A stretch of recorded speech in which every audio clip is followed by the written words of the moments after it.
know the prayer, you can join in with us.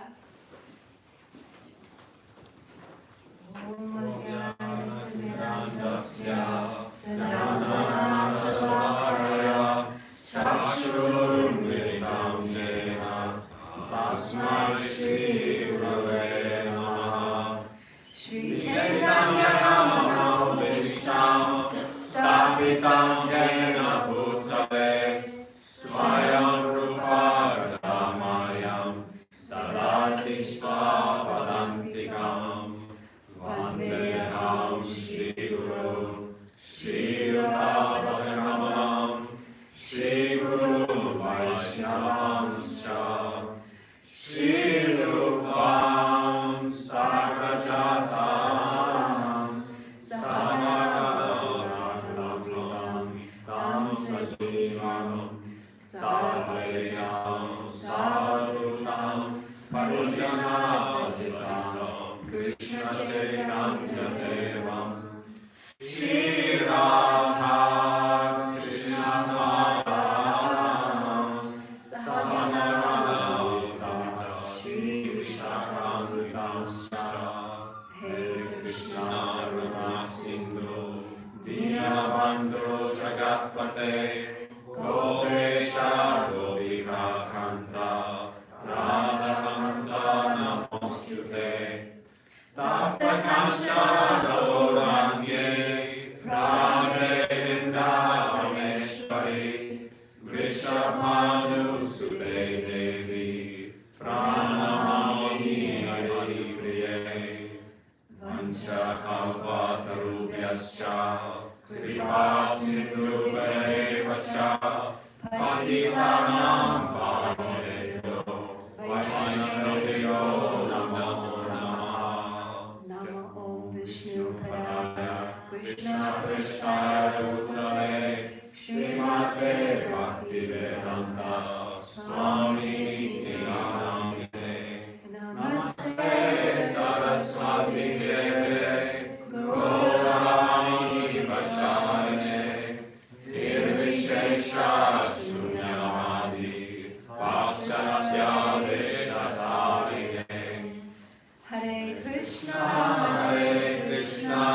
Krishna Krishna Hare Hare Hare Rama Rama Rama Hare Hare. Thank you so much, Vasudev, for your blessings on us to be able to speak. Thank you all so much for being here. You are our family, our community. We love you so, so deeply. We're so grateful for everything you have given us. And everything that we speak today is in service to all of you and actually what we have learned from all of you. So everything we say is what we have learned from you by your example of what family and community means. So we are eternally indebted to all of you, and we have absolutely no, gosh, I didn't think I was going to cry until later on, but anything that we have is actually because of all of you. And we have no qualification, but we humbly beg from all of you to give us your blessings to be able to speak something, especially all the senior devotees, Yadanath Prabhu, Vasudev, our big brother, Shri Prahlad Prabhu, Radha Bhakti Devi, Gaur Kumar, all of you. So we're going to read together and this is one last thing, and we really, please stay afterwards because we really need your blessings for this next part of our service, and we pray that we can always stay part of the Bhakti Center family eternally, because we're all in one family in this material world and in the spiritual world. And we pray to continue serving you in separation, but come visit often.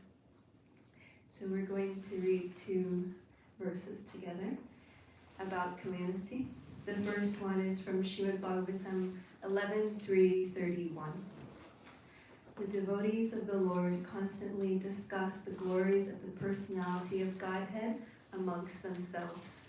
Thus they constantly remember the Lord and remind one another of his qualities and pastimes.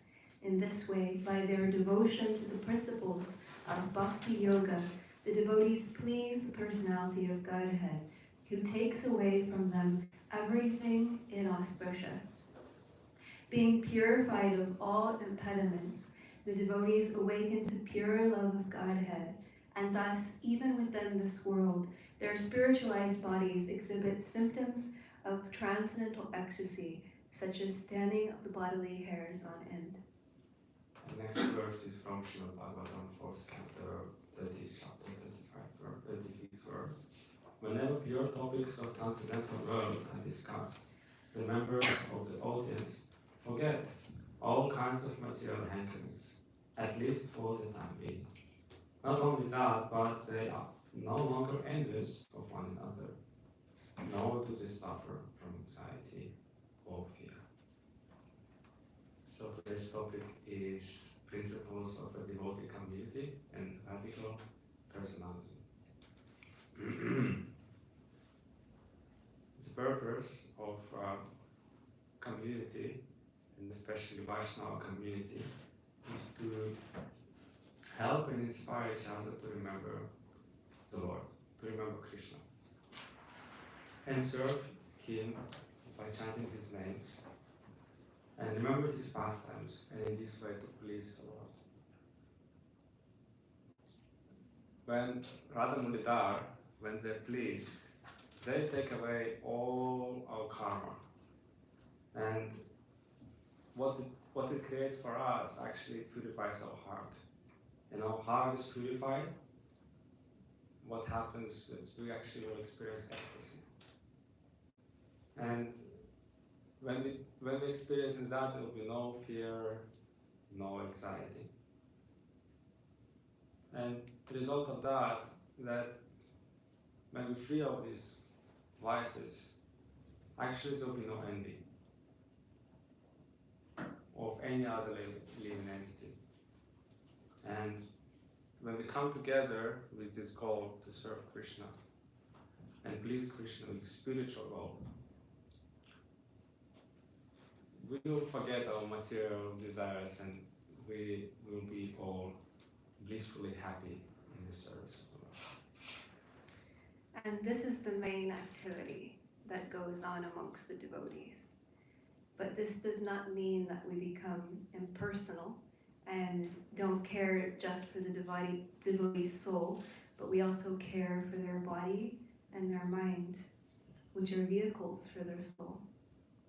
Keshava Swami said in a lecture that the first thing that we have to do when we become a devotee of Krishna is to give up our impersonalism and become personalists with Krishna and with each other, and coming together to help and inspire each other to remember the Lord and serve the Lord by chanting His names and His pastimes. And in this way, please the Lord has to be done in the proper mood and the proper consciousness. This personalism means love, and in our tradition we call love is bhakti, and bhakti is love. And bhakti means devotional service. The ultimate goal of that is actually to develop love for Krishna, which manifests in this world as a compassion to all living entities, which includes in community each and every one. And Community Walker shared in a lecture that when we chant our japa, we are actually going on each beat, which is representing each gopi, the highest devotees of Krishna, to receive their mercy, who have come together in a circle to perform the rasa dance, Krishna's ultimate pastime of love with his devotees. She shared that Krishna did not dance with the gopis until they held hands and came together in a circle, in a community of love and support.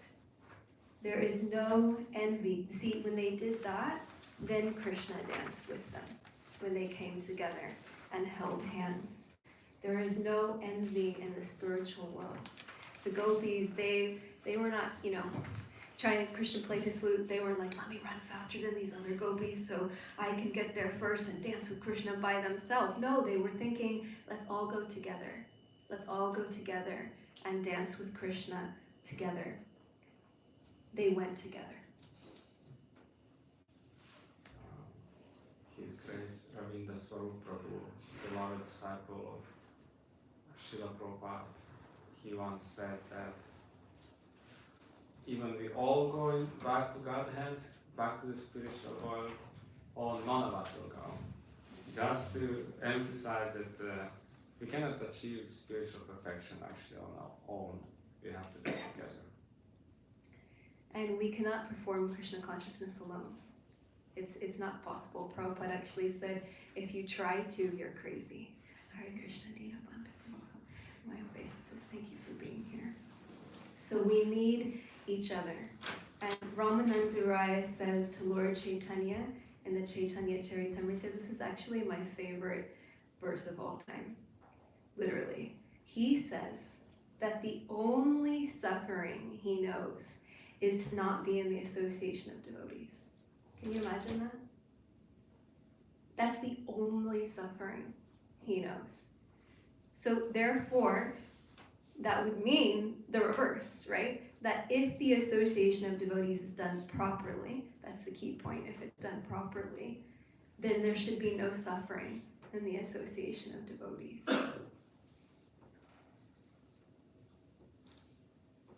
As you know, behind the Bhakti Center community is a leading person of this community, Radhanath Swami, and he said something very profound about how we can go to the spiritual world.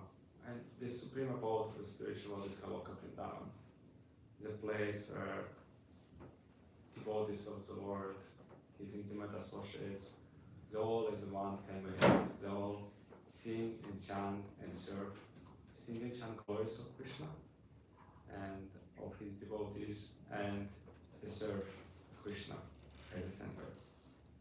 And in order to go to that Goloka Vrindavan, the spiritual family, the spiritual abode, we actually have to create it here first, and then we can go to that place. Bhakti is a seed. It is a creeper in our heart. And we water that seed by the process of hearing and chanting. And the fence that protects the Bhakti Lata creeper is the association of devotees. It protects us. And how do we receive the creeper of Bhakti? From the heart of someone who has it. Bhakti causes Bhakti. We can't receive Bhakti unless from the heart of someone who has it.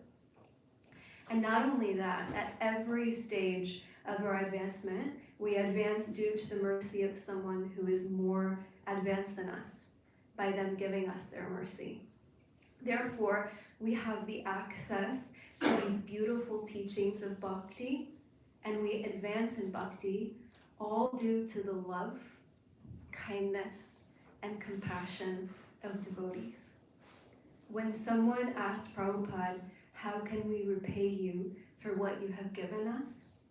He said, accept what I have given you and give it to others.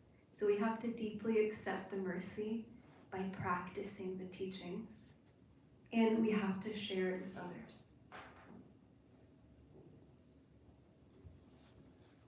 The very key point of community is association.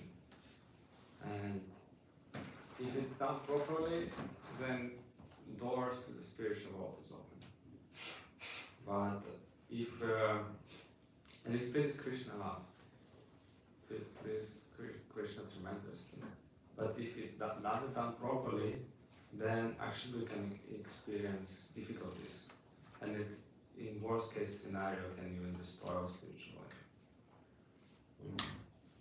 The problems, why they may appear in the society of devotees, that the culture of this age of quarrel and hypocrisy participate in politics, this Kali Yuga, this dark age, the culture of that. If you bring that to society, to the spiritual society, to society of devotees, then you may experience problems. So that's why it's a prime duty of leaders of communities, of every single community member as well, is to establish a proper culture amongst devotees. Then everything else is follows. Prabhupada Swami often emphasizes people over projects. Srila Prabhupada has established this International Society for Krishna Consciousness so that we can all help each other. The purpose of Sangha is actually to share hope, share inspiration. The purpose of community to share this inspiration with each other, give hope to each other, that we can all go to the spiritual world and experience spiritual world here. And who knows when Srila Prabhupada had said that you can show your love for me by how you cooperate. Does anybody knows in the audience when he said that? It's a very famous words of him. 1977, Yes, exactly. Do you know more details how he said that? as he was leaving. Yes. Anything else? We just find out just a few days ago, listening to the class of Swayam Bhagavan Keshav Swami, he revealed that actually there was a letter. When Srila was very basically leaving his body on his deathbed, one of his disciples wrote in a letter and saying, as we know in Srimad Bhagavatam, there's a beautiful example of King Yayati, if I remember correctly, and his younger son, Puru. And King Yayati has this desire that he is so old, but he wanted to enjoy the life and be useful again. And then he asked his sons, can any one of you give me your youth, exchange of my old age and my disease and all that? And they said no. But then the youngest son said, I can give you, my father, I can give you my youth, give me your old age. So that actually was a real letter of disciple of Srila Prabhupada who wrote to him that in that same mood, Srila Prabhupada, give me your old age and then give you my youth. And Srila Prabhupada replied to him that you can show your love for me by how you cooperate. And what he meant by that is actually what this disciple was offering, like, hey, I can actually give up my life for you, my spiritual master, in order for you to live. But it's, Keshav Swami explains, it's actually not that big of sacrifice and not that difficult. He said more difficult than that is actually to give up our ego. Says what Srila Prabhupada really emphasized, to really cooperate, we have to actually give up our egos, to really work together no matter what. So that's how this famous phrase came about. It's very deep and profound. So any of us, so how do we do that, right, practically? Any of us who have lived or been part of a devotee community can speak very candidly that we are not perfect, and that we make mistakes and that we have faults. And we sometimes quarrel with each other and disagree. And we do not always feel like we are in the spiritual world, because we're all practicing. We're all on the journey. I don't know if it was Prabhupada, but someone once said, if someone is in the shower and they're dirty, but they're in the shower, will you criticize them for being dirty? No, because they're in the shower, they're getting clean. So all of us were in the shower of spiritual life, and we're getting clean, we're making progress. But on the journey, we're not perfect, and that's okay, and that's beautiful. So how do we move forward, even if we stumble and fail sometimes, towards experiencing this spiritual community and really stick true to these principles and strive for this? So we want to share some practical things. It's always good to have practical things, right? with all of you today, that again we have learned from you. And we are ourselves speaking to ourselves, because we need to work on this ourselves, because at least he's perfect, but at least I am not. At least I am not, so I need to work on these things. No, you're perfect. Don't fight. So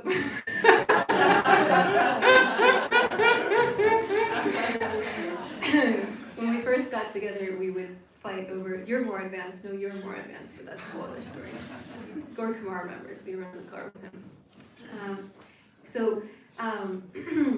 So we want to share, and then we want to open it up for discussion, to hear all of your thoughts and experiences and practical realizations and tips.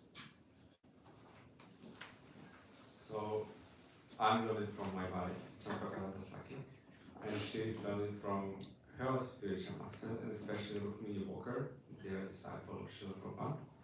And then she was sharing about radical noticing in the community. And it's very practical. That's what she suggested. We should look around and really try to see how people are doing. What is the body language? What do they need? What are they struggling with? And reach out to them, be a friend, serve their body, mind, emotions, and soul. We might be coming for a festival or service, and we might be feeling ecstatic. But how is that person feeling sitting alone that they never met before? And how can we reach out to them and make them feel welcome and part of the family? Invite people in. Most people do not join the movement because of the philosophy. Most people join because they see how devotees treat each other, and how it is sometimes something special that they have never seen before. People usually don't experience that selfless love. It's not so common. Just a few weeks ago it was Christmas, and it's a time of selfless love and giving gifts, and everybody feels that atmosphere of uplifting energy. But then, and another almost 11, 12 months of the year will be something else, and then in the end of the year again this time. But spiritual community is just every time. Every time we come, we experience this love and reciprocation, that people really care and really want to help us. And people, they really admire if they see devotees cooperate with each other and serving each other and trying to uplift each other. And people would like to be a part of that. So we should not always just come to community and just like sit with our friends and just have nice connections, but actually we should see that we include others in the circle, we include others in the family, we make everyone welcome. And in this mood of inclusion, it will make everyone feel that they are part of the community. So scriptures teach us that there are different ways to associate with different devotees. When we find a devotee who is more senior to us, who has been practicing longer, who has more knowledge, we should inquire from them with an open heart and serve them. And when we find someone who is a peer, who is on the same page as us, we should make friends with them. And we should share our heart along the spiritual journey. And when we find someone who is newer than us, then we reach out to them and we help them and be willing to do anything to lift them up. Bhakti Tirtha Swami says there's one type of help where it's like, I'm up here and like, let me help you a little bit. And there's another type of help where you go to their level and you kind of go up with them. But the highest type of love is that you're willing to go underneath of them to lift them up with no ego, wanting them to actually go higher than you. Gary Govardhan Prabhu said to me one time, he's one of my Shiksha gurus in DC. Manohar and Lee know him. And I said to him, because he had given me everything, he had spent hours and hours and days and months and years giving unconditional love to me. And I said, crying, I was crying. I said, what can I do to reciprocate with you? And he just looked at me and he said, with no ego, you might be the best thing that ever happened to me. Because if you become a pure devotee, then if you go back to the spiritual world, you can tell Krishna, oh, he helped me and maybe I can come too.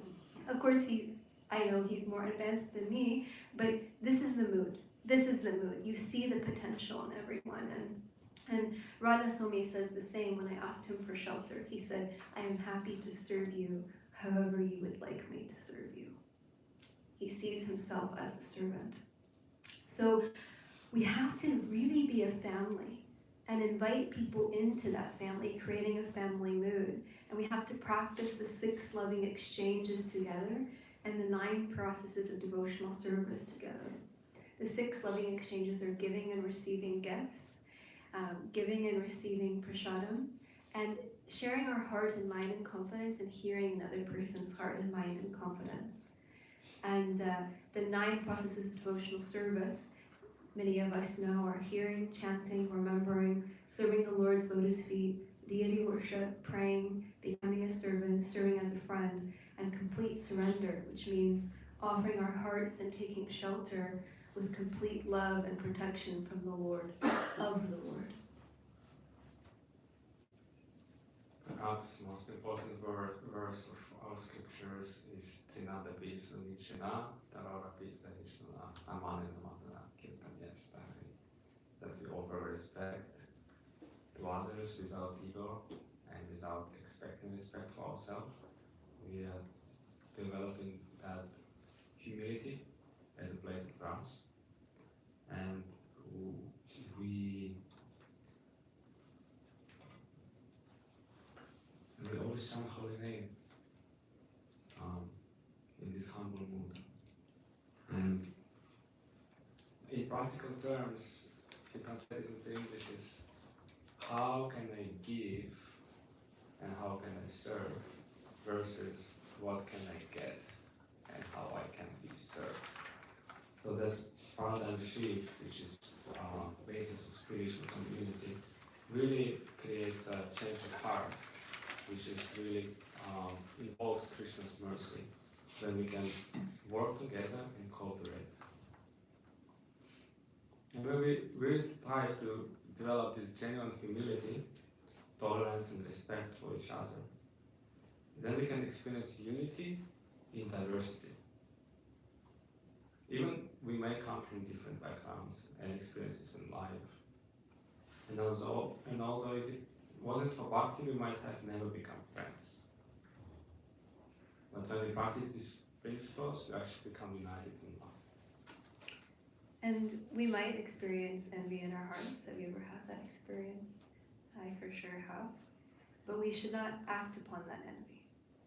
And if we experience ourselves feeling envious towards another devotee, I can pray for their success, and I can find the opportunity to serve them and to support them, and to pray for that envy to go away, and to try to lift them up, not push them down. And as we spiritually progress, that envy will go away. Radhanath Swami says that we can actually tell how advanced we are in Krishna consciousness by how happy we are when others succeed and get the mercy. We actually feel more happiness when others receive the mercy than when we get the mercy. And although of course we can still feel happy and grateful when we receive the mercy as well. We shouldn't reject the mercy.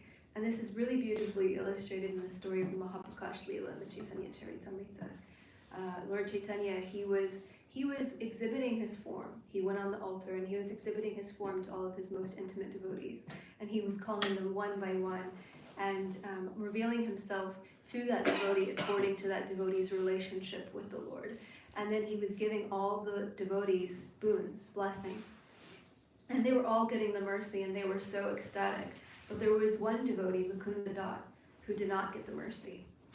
And all the devotees, they weren't feeling ecstatic, oh, I got the mercy, too bad Mukunda Dat didn't get the mercy. They were actually feeling so sad because they felt like, we can't be happy until this devotee gets the mercy. And they went to Lord Chaitanya, why don't you give him the mercy? Why don't you give him the mercy? And Lord Chaitanya said, I will give him the mercy after millions and millions of lifetimes. And I don't know about you all, but if I heard that I would not get the mercy for millions of lifetimes, I would be super depressed. I would be like, oh my goodness, my life is like over. I don't even know how I can survive this lifetime without getting the mercy, what to speak of millions of lifetimes. But that devotee, and this also shows very much the mood of Krishna consciousness, was so ecstatic that he raised his arms in the air. He goes, Jai, Haribol, I will get the mercy, I will get the mercy. And he like genuinely in ecstasy that in millions of lifetimes he would get the mercy. And then at that time, Lord Chaitanya called him immediately and he gave the mercy because he saw this mood of humility and this lack of entitlement in this devotee. And then when that devotee got the mercy, all of the devotees said, we can all say it together, Haribo! Haribo! Because they were so happy that that devotee got the mercy. So our happiness is others' happiness and our distress is others' distress. And that doesn't mean that we're depressed all the time. One person one time asked Radha-swami that there's so much suffering in the world. If that's our suffering, won't we be depressed all the time? And Radha-swami said, no, it's not like that, because when we act in this spirit, we actually experience true happiness. I feel like I'm a bad police, she's a good police. Speaking such a positive things, but I need to speak some of the difficulties along the way. Sorry I gave you that little paragraph to speak about. The biggest destroyer of community is gossip and talking badly about others behind their backs. It not only destroys the community, but it also destroys our spiritual life, and we lose all taste to the holy name. Let's compare that you have a beautiful garden and you've been cultivated for years and years and years and growing flowers and taking care of the plants and beautiful fruits are growing, but then one day this mad elephant comes in and just destroys everything. And that is could happen if you're not careful with how we speak about others. The focus should be Krishna Katha, not Prajalpa, which is material subject matter that is not beneficial for our bhakti. We can practice instead of gossiping about others, we can glorify others, appreciate others, and encourage others. The most nourishing and inspiring culture which keeps devotees enthusiastic to serve is to make a culture of appreciation, where we're appreciating others' service, qualities, and devotion. To be able to practically do this, we need to be willing to forgive and let go. We need to be willing to accept people where they are and not focus on the faults, but focus on the positive. As the Swami says, if someone gossips to you, you can politely say to them, you are so advanced, but I am not so advanced, I cannot hear these things. And very politely not engage in it. He also said that if we meditate on others' faults, we will develop those same faults. So anyone who is trying to practice bhakti is a very rare and special soul. You know, we've gone through countless numbers of species and births to be able to get this mercy. And we can appreciate that. One of the reasons, of course, other than the fact that he is a pure devotee sent by Krishna to do this mission, that's obviously a very big part of it, but that Prabhupada was so successful is that he saw the good in his followers. He saw their pure spiritual identity and he fanned the spark. He encouraged and empowered them and saw their potential. He did not focus on the faults, but he focused on the potential and was willing to do anything to help them get there in a very compassionate way. There's a beautiful story actually told by Rukmini Walker that one time during a Vyasa Puja for Prabhupada, I had never heard this story before actually. All of the disciples of Prabhupada, they were coming to Prabhupada and, oh Guru Maharaj, and glorifying him so much and saying all of his qualities. And one disciple heard Prabhupada saying under his breath to every single disciple after he glorified him, you become, you become, you become, you become. which is so powerful because he did not want to receive the praise, and he only accepted the praise on the behalf of Krishna to benefit the one who was praising him. But he wanted to see others succeed and become like him. He wanted all of us to succeed in our bhakti. He wasn't, holding his post like he wanted to be on top. He wanted all of us to perfect our lives. And similarly, Rukmini tells another story. One day, Prabhupada was telling all of his disciples in a room to go and open a temple. And Rukmini was like 16-year-old young girl at the time. She kind of was like thinking like, how can I get out of this? Gosh, I'm too young to take up this kind of responsibility. And she was like, Prabhupada, even the girls? And I probably do the same thing. And because she was actually, Prabhupada said, yes, the girls too. The boys and the girls, there is no difference. So he encouraged and empowered everyone. He wanted everyone to succeed. And a very important point is Gopal said if we meditate on other people's faults, we develop those faults. But conversely, if we meditate on other people's good qualities, we develop those good qualities. Once Prabhupada talked to Yamuna Devi, she is very famous, a very dear disciple of Srila Prabhupada. He told to her, if you do not share what you received, you become envious. And he explained that whatever we received, whatever wealth we have, spiritual wealth, spiritual knowledge, love, we have to share with others. And in this way, we actually please Krishna and we invoke his mercy.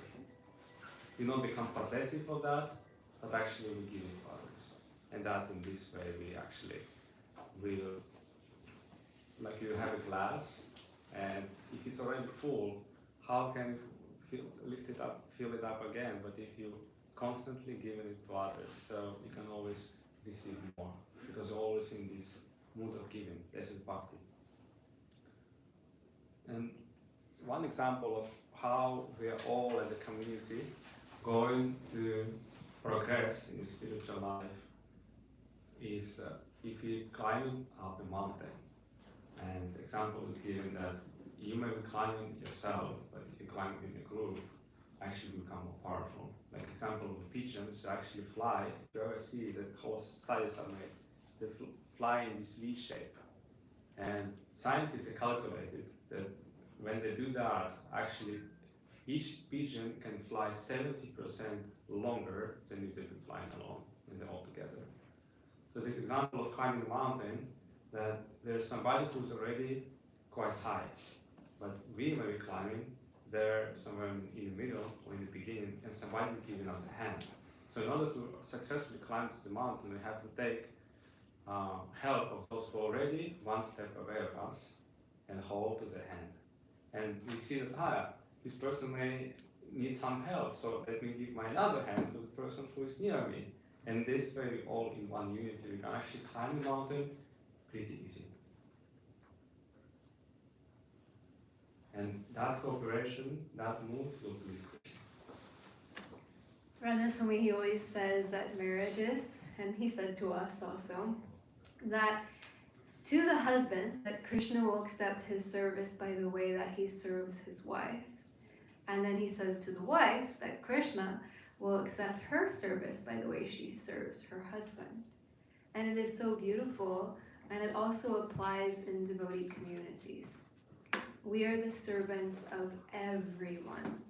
And Jesus actually says something similar in the Bible. Jesus says, if you come to the altar to bring the Lord an offering, but you're having a fight with your brother or your sister, leave the altar and go make up with your brother and sister, resolve that fight, and then come back to the altar, and I will accept your offering. God will accept your offering.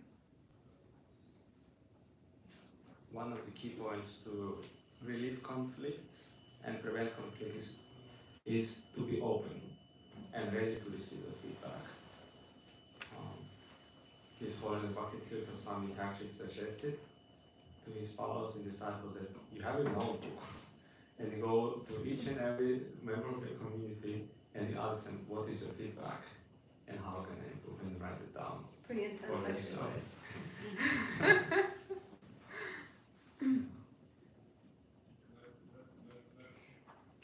And we must have really good communication where there can be so many misunderstandings. If you have something on your heart, go to that devotee, and tell them and have a conversation about it without making assumptions. Because they might be thinking something totally different than what you are assuming. I'm going to tell a really sad little story right now, but I heard it again from Rukmini Walker, because I hear everything from Rukmini Walker. And she told it in Urban Devi, and it really it shows you kind of how much bad communication can really cause problems.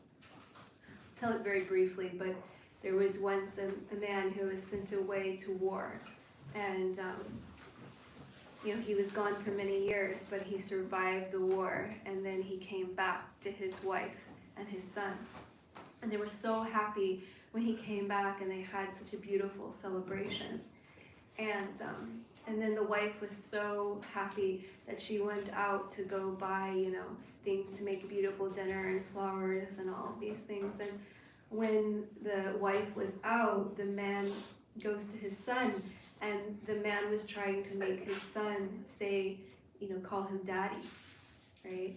And the little boy said, "You're not my daddy. The one who comes at night is my daddy." And of course, you can imagine what he might make an assumption from that. And he was so devastated that he just didn't know what to do. The wife came back, and he was so depressed, he didn't speak to her. He just went to the bar and started drinking. And just day after day, he just kept drinking, and the wife didn't know what to do. So finally, she commits suicide. And then he doesn't know what to do. He's like with his son, and he's with his son one night, and he lights like a candle, and there's a shadow on the wall, and the little boy says, "That's my daddy," because the mother, when she was raising the son, everybody else had their daddy, so she wanted the son to feel like he had some daddy. So like the shadow on the wall represented daddy, and that's the word. So the wife hadn't done anything wrong. Do you get what I mean? So it's kind of, I know it's a really crazy, sad, extreme story, but it gives that example of like, we have no idea until we speak with someone else what's in someone else's heart. And, you're next. We have G and C written on our notes. So, in order to really our community and our communication really work and real spiritual community to thrive, we have to be ready to make sacrifices for the good of the community. And we have example of Srila Prabhupada, how much he sacrificed for all of us. As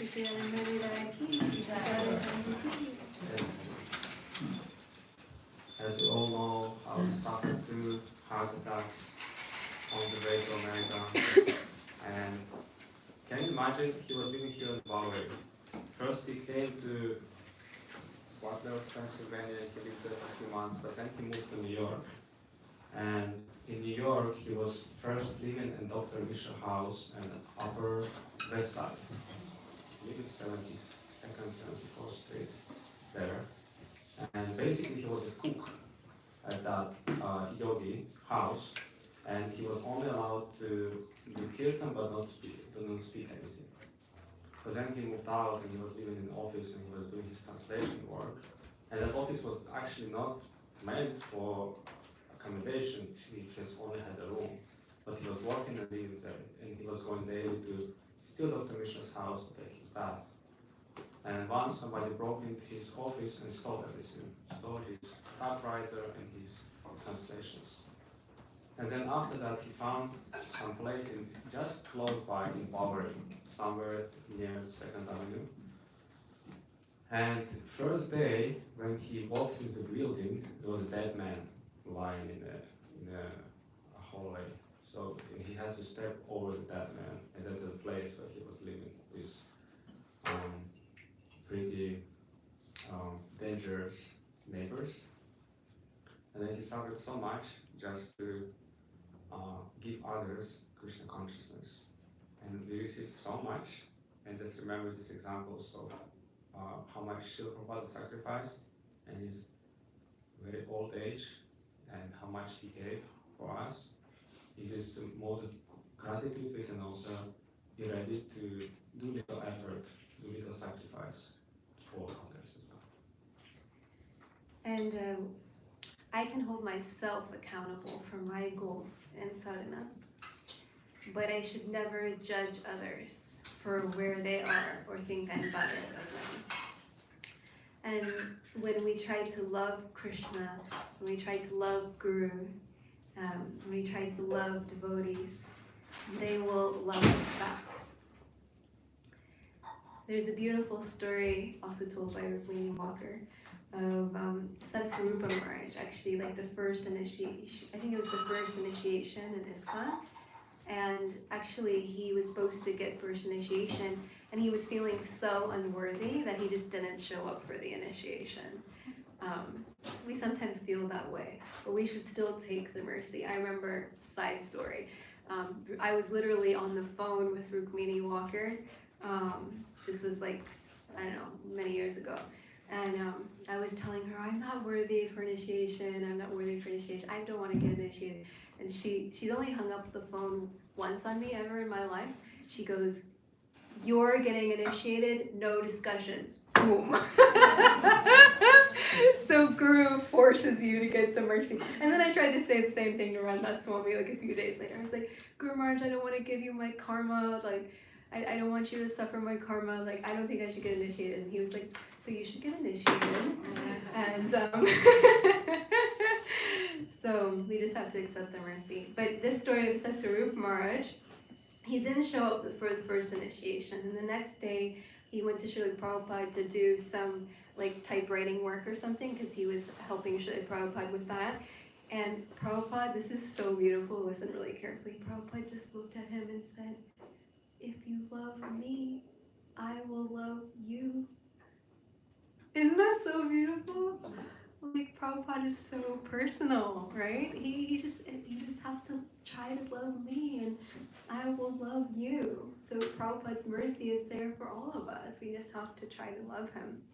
And then there's another story that shows how compassionate and non-judgmental and encouraging Prabhupada was. There was once this girl who came to an ISKCON temple, and she was really attached to her hair, right? She really felt like my hair is very beautiful.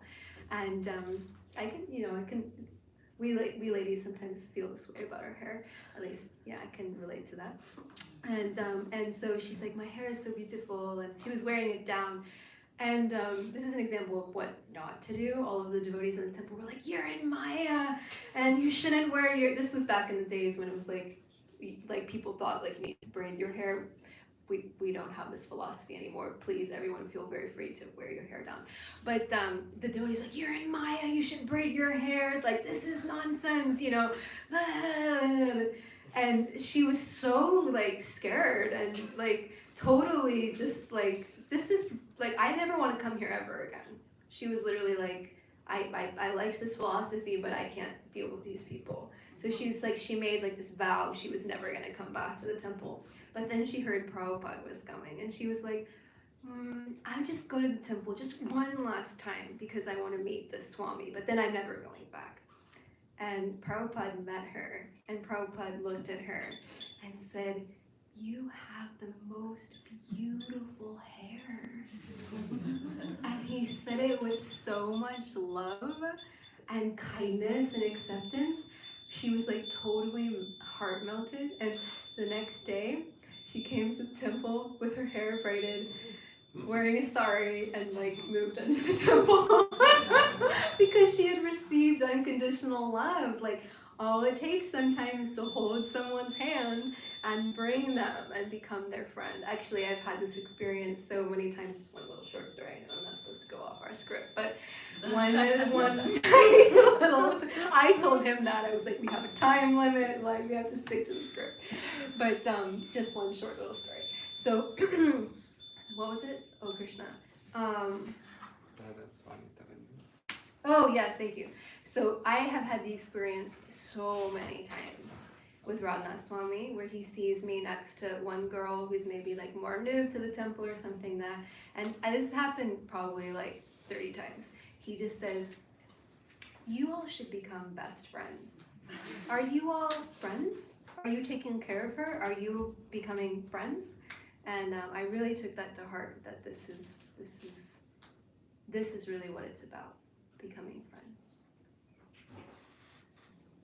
Just to conclude, the principles that we discussed today of building healthy communities, healthy spiritual communities are: first is to center the community around Krishna Katha, means topics about Krishna, and not speak gossip, mundane topics, or meditate on the faults of others. And two, healthy community means to have close, loving relationships based on trust.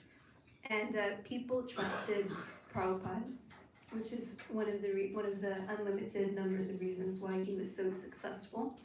And components of trust are integrity, which means that we are one in thought, words, and actions according to Krishna conscious principles.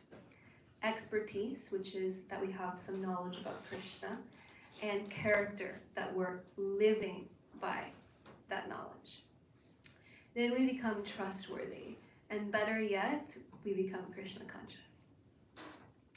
So we have the highest philosophy. You know, if you really read our scriptures, we can see how it's really unparalleled. But philosophy without character is meaningless. And we know that we are not the body, we are the soul. And we can realize the soul by chanting and hearing about Krishna. But the symptom of realizing the soul is that we show love and care to others' bodies, minds, and souls, to encourage them on their journey of realizing their soul and their relationship with Krishna. Thank you very much. Thank you very much.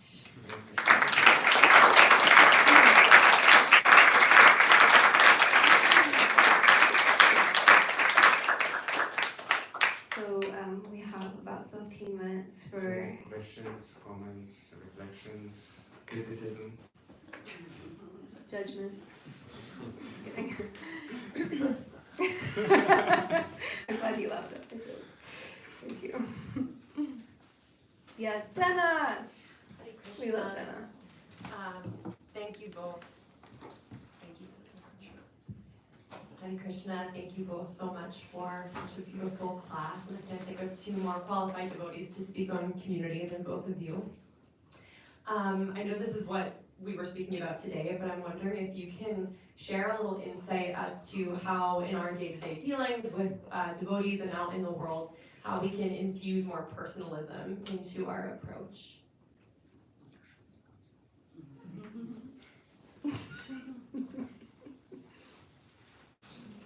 So you mean in our day-to-day dealings, how we can infuse more personalism? You mean in outside of the community with In and out. in and out? Everyone's a devotee. Yes.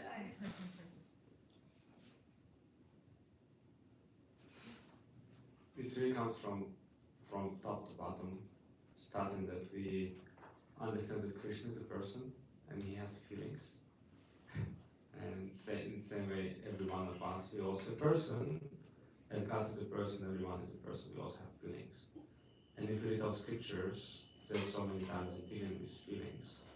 So one of the things that came to me is something which in modern terms we call emotional intelligence, which means that we admire and we really try to understand what is the feelings and emotions of the person is, and seeing him as a person, see the person as that it's not just everyone is unique and everyone is really part and part of Krishna. That beautiful verse in 15th chapter, 7th verse of Bhagavad Gita, Mama Ivamsha Jiva Loke Jiva Bhuta Sanatana. Krishna said that all living entities are my part and parcels. So to increasingly personalism in our dealings, in and out of devotee community, and see everyone as devotees, really comes from our daily practice first. Having this intention, actually can start the day before, in the evening. We can really talk to ourselves, because we can speak nicely to others, but we may not actually speak nicely to ourselves. And that actually all starts that we learn to speak as a person to ourselves, that we are understanding that we need to do our homework nicely, and then we can actually share with others. So in order to share, we actually have to have something. In order to have something, we have to ask. And how do we ask? We pray to Krishna by chanting Hare Krishna mantra and reading all scriptures, associating with devotees, listening to the words of the sages, words of the spiritual enlightened people, and we meditate on that. How can I be more personal with others? And then admire the emotions. See that, like, how can I understand versus how I can be understood.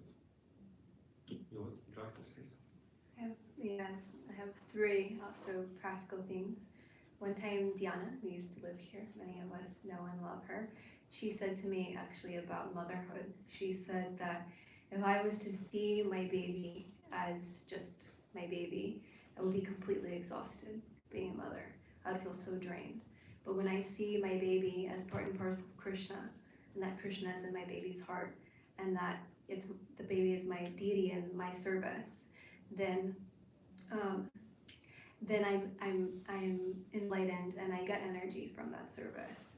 And Rana Swami, he also, when he walked down the street with Virabhadra Prabhu once, he said, "I just love New York." And Virabhadra was kind of like, "What?" And Rana Swami said, "Everywhere I look, I see a four-handed Vishnu form." So he saw everyone like that, and he said, "There's so many opportunities for service here, and I live for service, so I love it here." And Rukmini Walker always says that most sannyasis, they travel with personal deities. Radhaswami does not, because the devotees are his deities. So he sees the devotees as his deities, and he wants to do acts of service towards the devotees. And also, when we pray for devotees, Keshava Swami was saying this in a lecture, that he was having difficulty with prayer. He said, "I'm not really a prayerful person," and someone gave him the advice, every night before you go to bed, pray for one devotee. And he said when he did that, then when he would see that devotee, he would be like, "I'm invested in their life. Like, how are you doing? Like, how's it going? Like I'm praying for you. Like, how's it going?" So like when you pray for people, that person's life like really becomes like part of your life, and you feel like invested. And then also one thing, I feel like Doyal Gurunga is so good at this. He's like probably a lot of you have like received texts from Doyal Gurunga, because he's so personal. Like, he's so amazing. Like, he'll literally just like text me all. He even emailed us this morning. He's out of town. Like, "I'm so sorry you can't make it," And it's like he's always texting me like, "Champaka, like, how are you? How is Gopal?" Calling me. "I'm just calling to say hi. How are you doing?" And he does that for like everyone. So sometimes it's as simple as like reaching out, sending a message, making a phone call, getting together with a friend, and like really prioritizing that relationship, that time. Does that? Thank you. Anyone else? Comments, discussion, questions, realizations? Yes, Manali. So when you were talking about fault finding, it reminded me of a lecture that I had heard like long back, almost like 10 years back. And like they were talking about Lord Ranganath and Lord Jagannath. And they were saying if there's a person who has a lot of faults in them and they come in front of Ranganath, if you see Ranganath's eyes are almost like closed. And he's like, even though the person who has come to my doorstep is full of faults, I don't want to see any faults in them and still bless them. And if you see Lord Jagannath, his eyes are wide open. So if a devotee full of faults comes in front of him, Lord Jagannath is like, I want to look at for the tiniest bit of good that person has and like bless him. So I got reminded of that story. Wow, That's thank you so much. beautiful. Amazing. Keshav Swami, he also says that when we like appreciate someone, it shouldn't just be like, oh, you're wonderful. Like it should be like specific and accurate. You know, so we can make a practice of finding like something specific that we genuinely feel is amazing about that person, because that helps that person feel encouraged and also helps us see it. And I think it again was Rukmini Walker who said that like in a marriage, there was one lady who was feeling like, you know, just the thing that really bothers me about my husband, and this isn't true about you, but like is that he's so indecisive. So she decided that she would say to him, you know what I love about you? You're so decisive. You're so decisive. I just love that about you. Instead of like criticizing him, like, you're so indecisive, you know, like she was like, you're so decisive. It's amazing. And then the man was like, wow, like I'm decisive. Like I should be more decisive. Like my wife really loves it. So we can be like that also with people, you know. Yeah, yes, Bosby, please say something.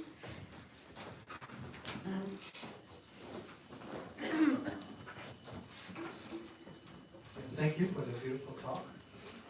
So many wonderful realizations.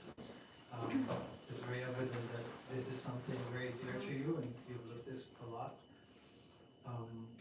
I was just reminded of a letter Srila Prabhupada wrote to one of his disciples. I don't know the letter the disciple wrote, but the disciple clearly complained about impersonalism in dealings with devotees at the time, because he saw a conflict. And Srila Prabhupada, it was a little bit of a strong letter, very loving, but also a little strong. He said that actually, you cannot expect a utopia even in the society of devotees. And personalism means that there is conflict.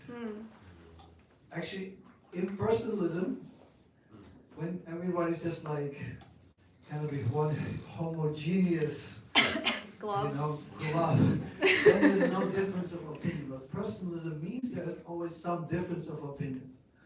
But the difference of opinion amongst devotees is how to serve Krishna, and not how I can get what I need, what I want, all these ego things. So I was wondering if you could speak a little bit more to that. What's like healthy personalism in a society of devotees in which there can be conflicts, in which these conflicts can be held in a proper way? Because we cannot, personalism means there's conflict, but how can that be dealt with in a way that doesn't become unhealthy or materialistic conflict? I feel like you could answer this question much better than me. But since you are asking me, I'll say something. I feel one thing that comes to my mind is just yesterday I was listening to a lecture by Keshav Swami, and he was saying that actually the Kauravas in the Mahabharata were more united than the Pandavas, because they had a material goal, and we see often in the material world when people like want a lot of money or like big corporates come together and it's all functions perfectly. Everybody gets paid and it's like perfect. And devotees sometimes look at them like, why are we not so together? Yeah, like when people have like a big goal, right? Like, sorry to use this example, but like the movie Wicked, everybody's talking about it right now. And like you see like the cast like really came together because they have this huge goal, like to take over the Oscars and make this like epic movie, right? It's a material goal. And they're so like united in this material goal. And then sometimes devotees, it's like, why do we feel like we're like more disunited than like normal people, right? And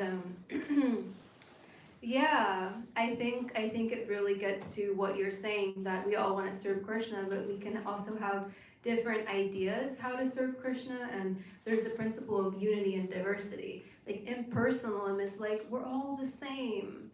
We're all the same on a spiritual level, but like we have different bodies, we have different propensities, we have different natures. And I think we get into a lot of trouble when we think that everybody should fit into like the same box and do things our way. And that can create a lot of conflict. But when we see like, yeah, we're all the same on the spiritual level, but we all have differences in our, physical nature.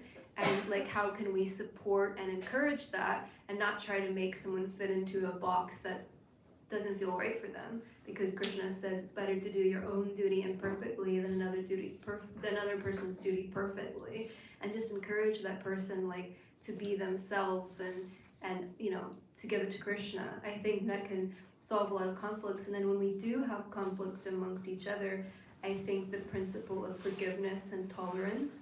And we don't have to be afraid. I remember when I first came to Krishna consciousness, I was literally like terrified of committing offenses. And Gopal, he was trained in the ashram. When he entered the brahmachari ashram, they told him, so you should learn one word, yes sir. And just say yes to like everything that someone asks of you. And so kind of sometimes we think, oh, this is Krishna consciousness, to just like put aside our material needs, like put aside our personality. Sometimes we even lose our personality when we come to Krishna consciousness of like, we have to be a certain way, or we just have to say yes to everything and to like say our voice or say our opinion, or maybe even say, and maybe we had a difficult experience with another devotee. Like it doesn't mean that abuse is okay. It doesn't mean that someone walking all over you is okay. But Bhakti Tirtha Swami, he explains that to create a boundary, or to maybe even sometimes if abuse has been there, to tell a senior, to tell a superior authority, that is actually not bad, that's actually good. And it's also still a service to that person, because it's not a service to that person to give someone a temptation they can't resist.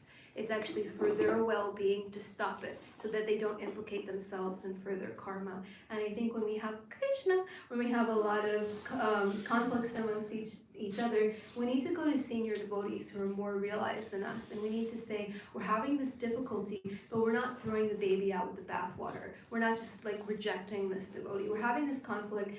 Please guide us. How can we work it out? And sometimes we can't work it out, and some change needs to be made, but the spirit is always there. And even if there is disagreement, praying for and loving that devotee with all of our heart.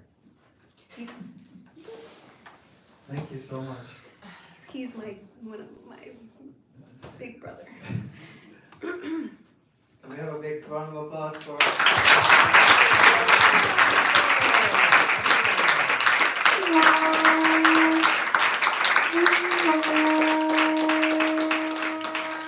Thank you so much for this beautiful talk and sharing your hearts with us.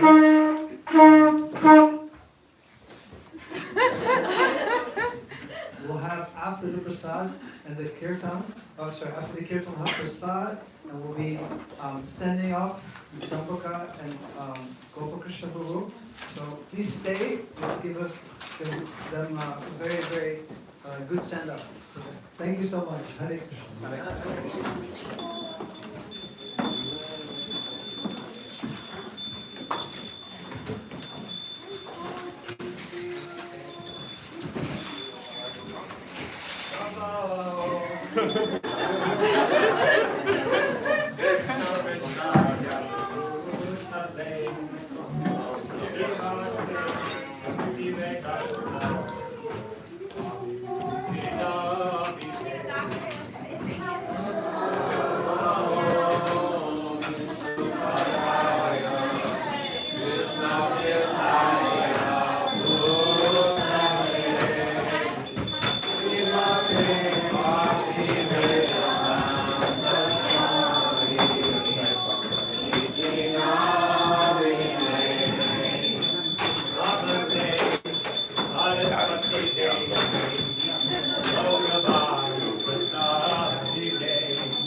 Krishna Krishna Hare Hare Hare Rama Hare Rama Rama Rama Hare Hare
Sapali Rajagachana, Astotra Sadashi Shimad, Havai Charanada Vindavati Swami Shri Prabhupada Ki.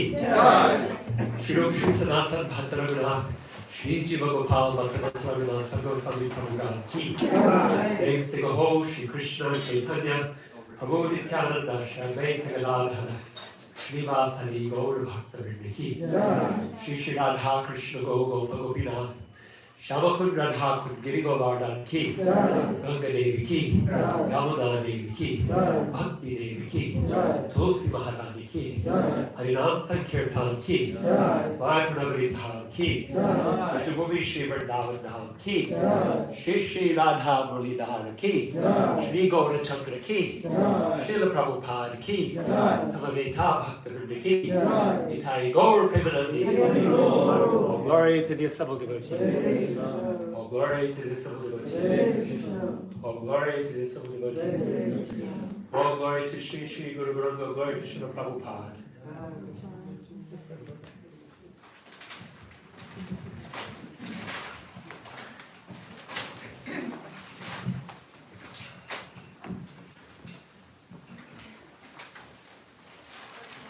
Namaste Narashringaya. Namaste Narashringaya. Valada Lada Daine. Yanya Kashi Purvaksha. Yanya Kashi Purvaksha. Shila Tatra Nasanaye. Shila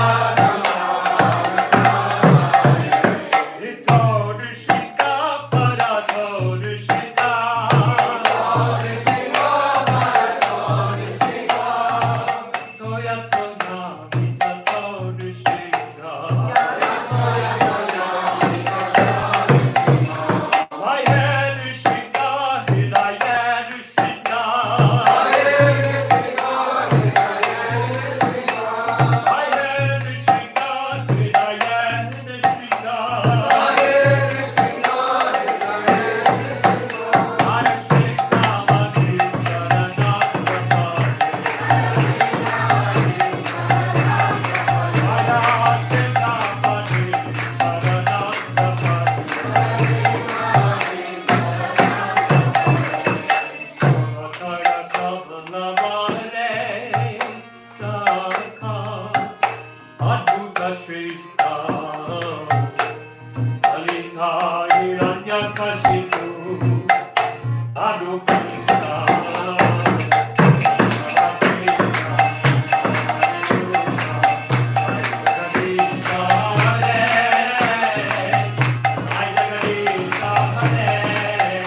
Bhaktivinoda Vinasana Shikadev Bhagavan Ki. Prabhaha Prahlad Maharaj Ki. Jai Gaur Premanandi.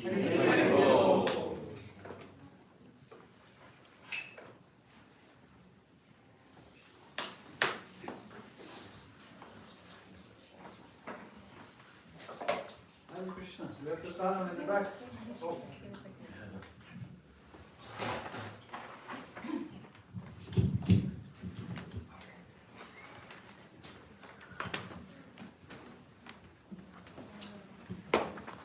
Hare Krishna, everyone. Just wanted to take a few moments on behalf of the community care team here at the Bhakti Center, but also just as admirers and friends and fans and appreciators of Champaka and Gopal, just to express our deep, wholehearted gratitude and appreciation for who they are, who they've been here in our community, who they will continue to be undoubtedly in this next chapter of their lives. And we just sincerely hope and pray that this next chapter may further facilitate, honor, and open up your deepest yearnings and dreams of your heart, because we know, every one of us knows here, that within your hearts is nothing but a deep, deep yearning for devotional service in whatever form it may take. And we're just so deeply grateful to have examples like you to remember, to look to, and to remain connected with in any way, shape, or form. We're always here. This is your community now and always. So thank you so much for who you are, and we want to also open things up to Gopal Krishna and Radha Bhakti to share their gratitude.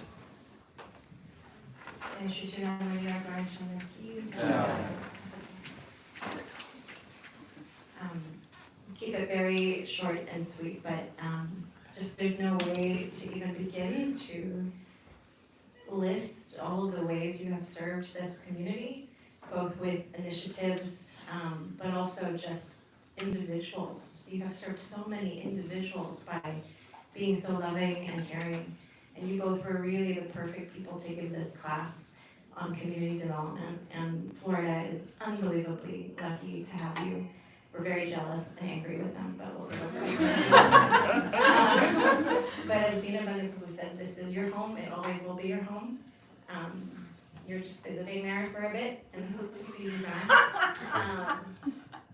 And yeah, it's really a loss. It's a big loss for us. We love you both so much. We're gonna miss you so much, but we'll see you very soon, hopefully. Gorkha Okay. Ran away. So Gorkha was bringing something though. We just wanted to present you both of the two gifts from our hearts. So, okay. So we can hand them over. Yeah. Okay. Yes. So first, Radha Bhakti authored a card expressing our collective sentiments and gratitude to you. And then we have some prasadam that Janava made for both of you, and also Gorkha Marker was presenting this journal called It's Gonna Be Okay. To reassure myself when I start to feel that nagging sense of impending disaster. Because of not being in your association. It's also a little gift certificate for you to get started in Florida. Thank you so much. Thank you. So merciful. Gopal Krishna Champakalata Sakhi. I didn't know they were going to do that. They did something similar when we moved out of the building. Doyle tricked me. He was like, I have a really important announcement. I'm going to give it at Thursday night kirtan. I was like, I don't know if I'm going to come today. I'm not feeling so good. He's like, no. We really want you to be there for this important announcement. I was like, what announcement is he giving? Is he moving? And then they tricked me. I thank you all so much, dear beloved community care team. And thank you all so much for being here. Oh, so nice seeing more friends here. Thank you all so much for coming. We offer millions and millions of obeisances to all of your lotus feet. And we love you so much. And please stay. Yeah, we just really can't express our gratitude and how we don't exist without your blessings, and we need your blessings at every single moment, including this next chapter of our lives. And please stay for prasadam, and everybody can get their prasadam, and then, oh, Sundari, you're here.